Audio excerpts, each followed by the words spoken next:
Le guide suprême iranien, l'ayatollah Ali Khamenei, a averti que toute attaque contre l'Iran entraînerait une escalade de la situation en un conflit régional, à un moment où les États-Unis augmentent leur présence militaire près du pays.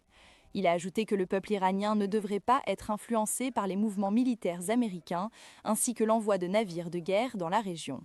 D'autre part, le président américain Donald Trump a annoncé que des discussions sérieuses étaient en cours avec Téhéran et a exprimé l'espoir qu'elles pourraient mener à un accord acceptable. Dans le même ordre d'idées, le ministre des Affaires étrangères iranien a déclaré qu'un accord sur le programme nucléaire pourrait être atteint, bien qu'il ait admis que la confiance envers les États-Unis en tant que partenaire de négociation avait vacillé. Les États-Unis ont déployé des porte-avions dans la région, tandis que Washington a mis en garde Téhéran contre toute action qui pourrait être considérée comme non sécurisée ou non professionnelle près des forces américaines.